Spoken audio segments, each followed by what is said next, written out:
we're back.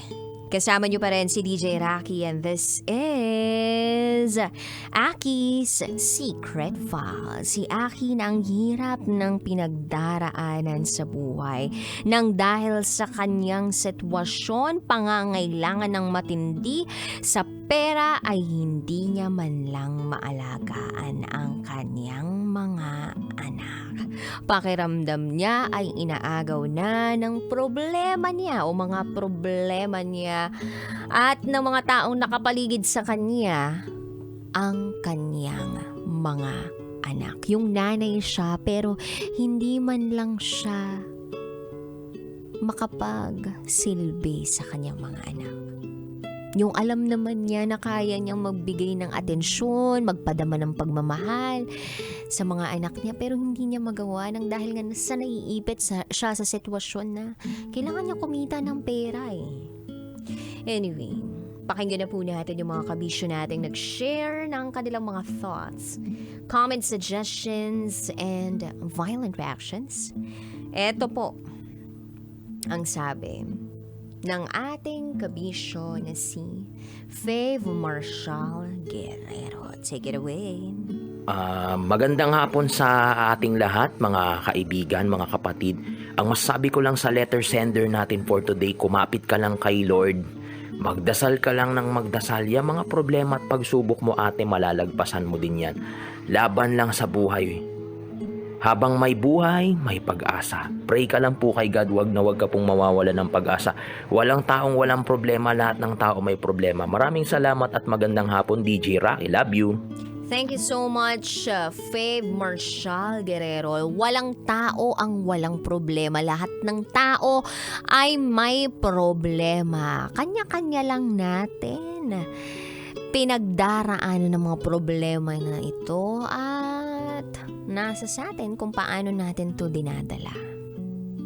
Eto naman ang sabi ni Jobert Vertuzado, wala siyang ibang masabi kundi magpabate sa Bulacan Overdrive Grab drivers, lalo na kay Daddy George Gabatino at Richard Marbida. Alam nyo, wag lang kayo puro pabati, pumunta kayo sa January 28, 4 to 6 p.m. sa Market para sa Rocky Secret Files book signing. Pag hindi kayo pumunta, sisiraan ko kayo sa radyo. Charot, darot. Anyway, eto naman po ang sabi ni Lian Gonzalez. Naiintindihan kita sa sitwasyon mo, letter sender. Papasok akong kasabay ang anak ko.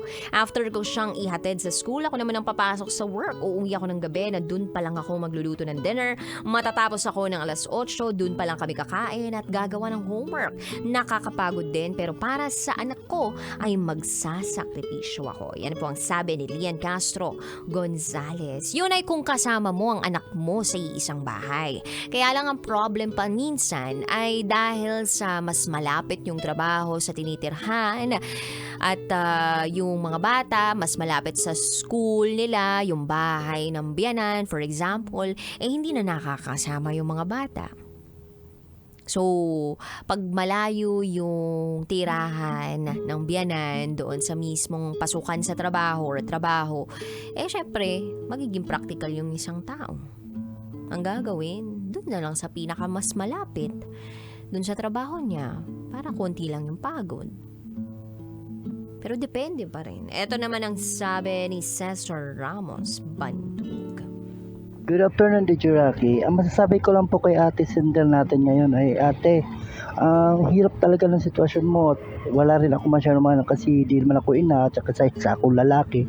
Pero ramdam na ram ko yung sakit at pangungulila mo sa mga anak mo. Ang payo ko na sa iyo, ate, magpakatatag ka para sa mga anak mo at maintindihan din nila balang araw sa paglaki nila at wag mong susukuan yung pagiging ina mo.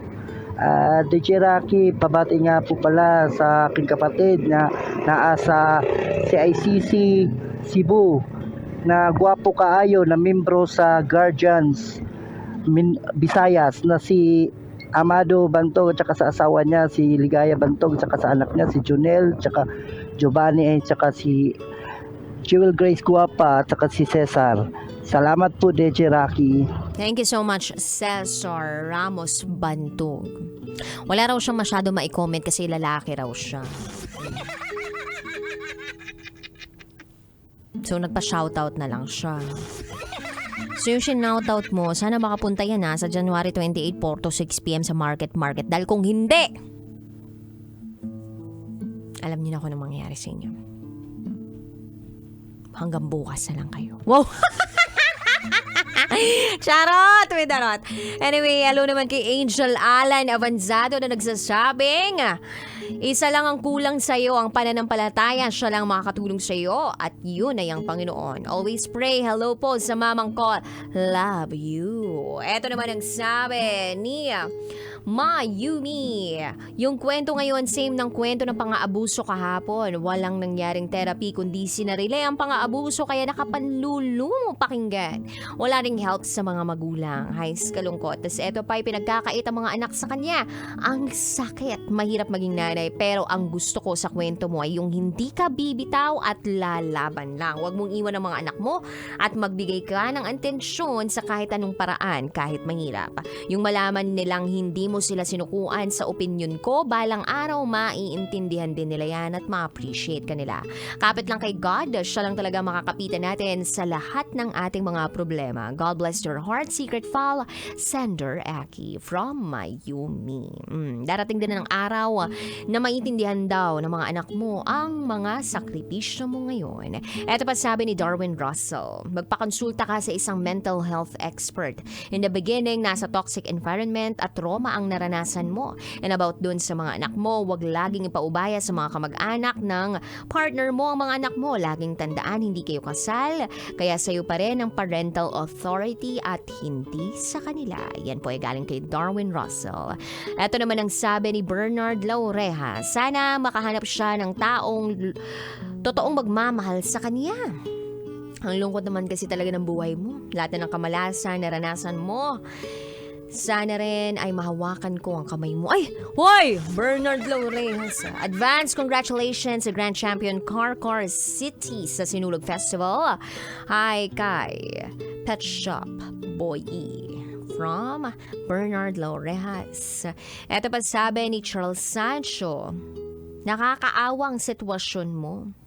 Naging miserable ang buhay mo sa biological family mo, inagawan ka ng anak sa una mong asawa at ngayon parang lumala ang sitwasyon mo dahil babad ka sa trabaho, nawala ng oras sa naging anak mo at tanging lola na lang nila ang nilalapitan nila. Kasi tingin ko, dalawang problema mo. Una, oras. Bakit?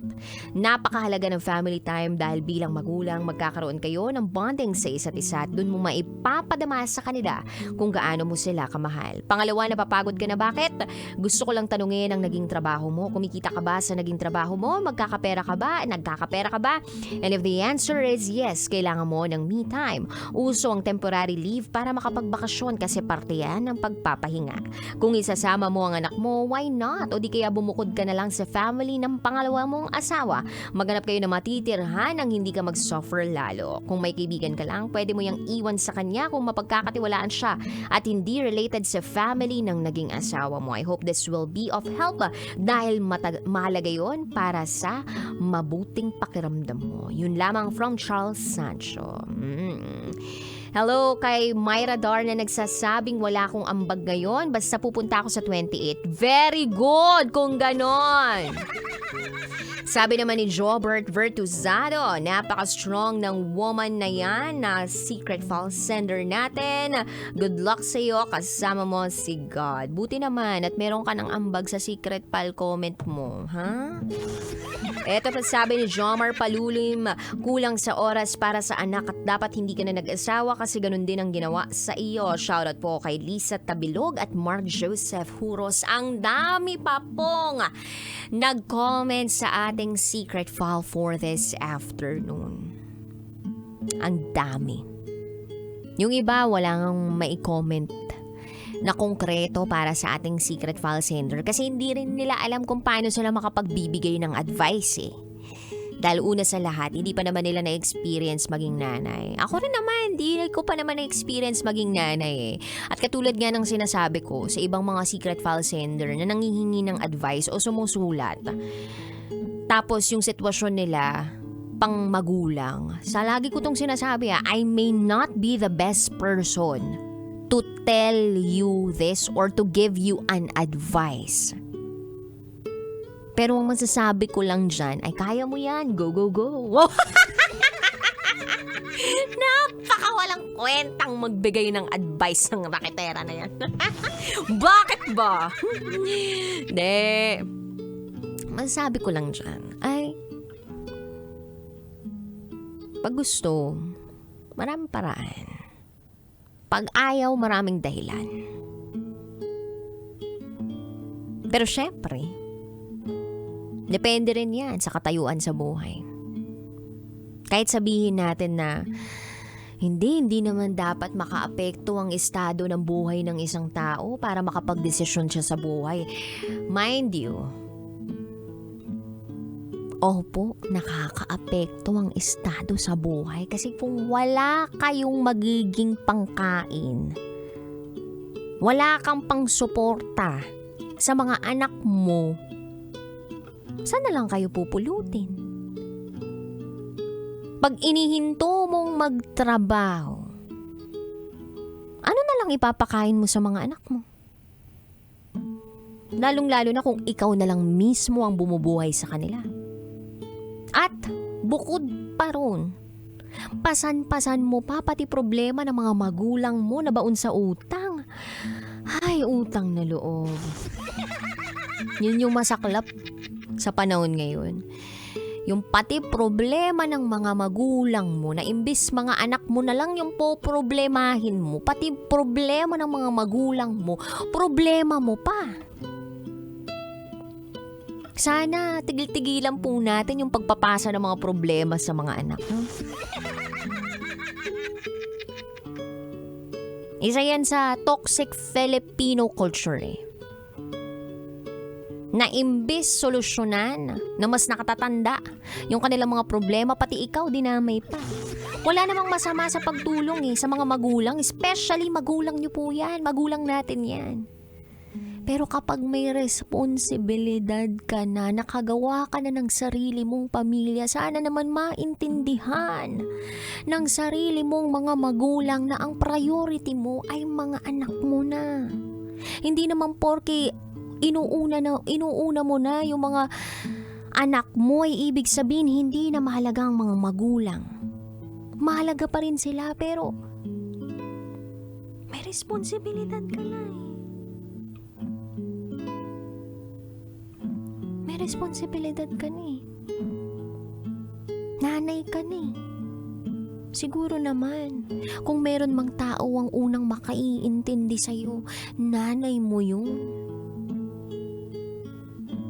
Hindi po pwedeng isusubo mo na rin sa kanila kung ano yung dapat kainin nila. Kasi in the very first place, dapat responsable sila.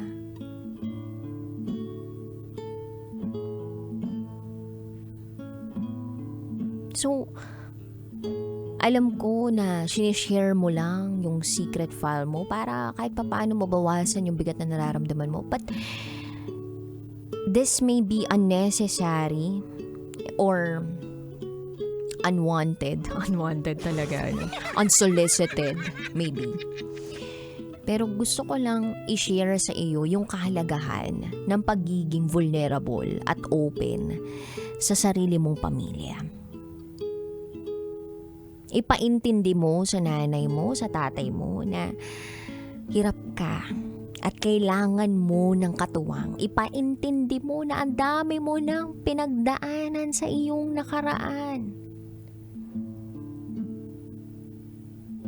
Ewan ko nga kung na-open up mo na ba sa pamilya mo yung mga nangyari sa'yo in the past tungkol sa pamilya ninyo, sa lolo mo, sa mga tito mo na nanghalay sa'yo. Hindi ko alam.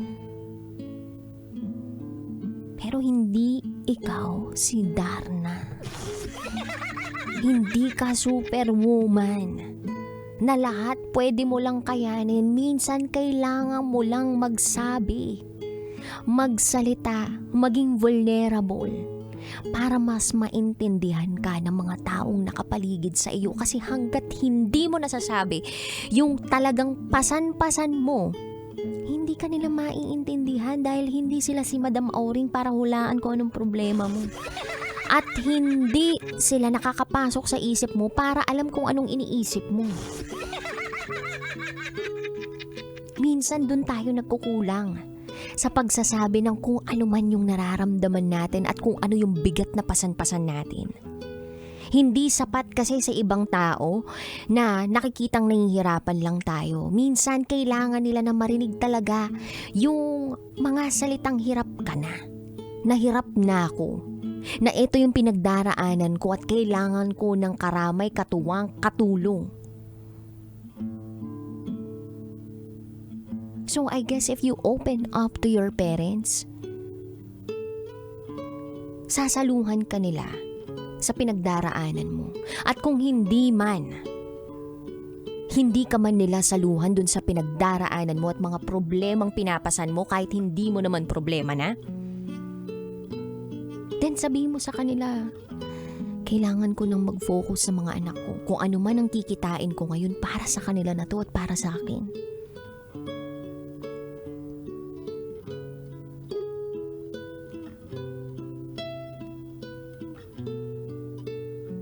Number 1 priority mga anak mo.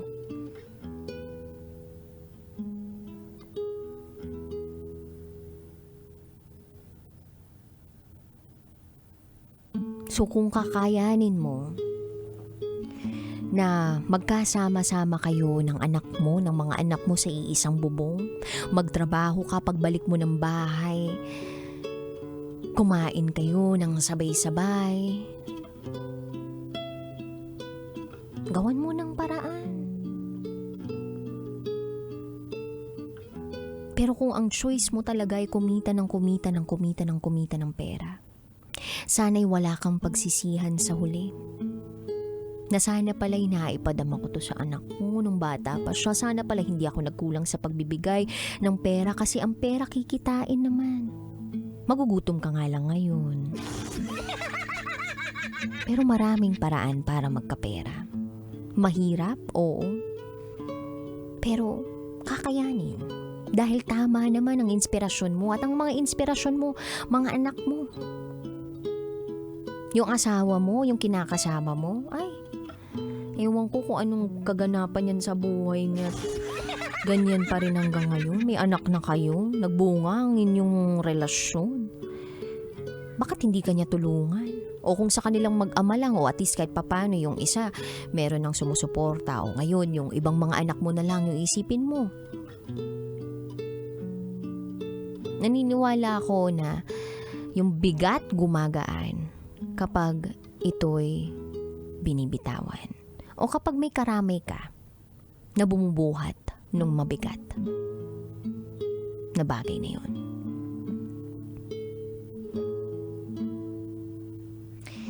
So, laban lang girl. Tama ang inspirasyon mo. Sana makapag-desisyon ka ng tama and learn to open up. Pag hindi talaga kinaya, ask help, seek help. Mental health expert. Pumunta ka. Hindi ako mental health expert. Expert lang ako sa mga investigasyon kapag niloloko ka na. Ganyan. Pero yung ganyan, may mga eksperto para dyan. At naniniwala ako marami na ngayon masusearch sa internet na hindi kinakailangan ng malaking halaga para makapag-konsulta. So yeah, sa mga kabisyo natin out there na gusto mag-share ng kanilang secrets, share it to me, rakitera@gmail.com. I gotta say, BRB as in Bathroom Break, you are still with me, DJ Raki, and you are listening here sa station number 1 sa mga malulupet, manggapang sa kakalsadahan. 90.7 Love Radio, this is Aki's Secret File. Sasakyan si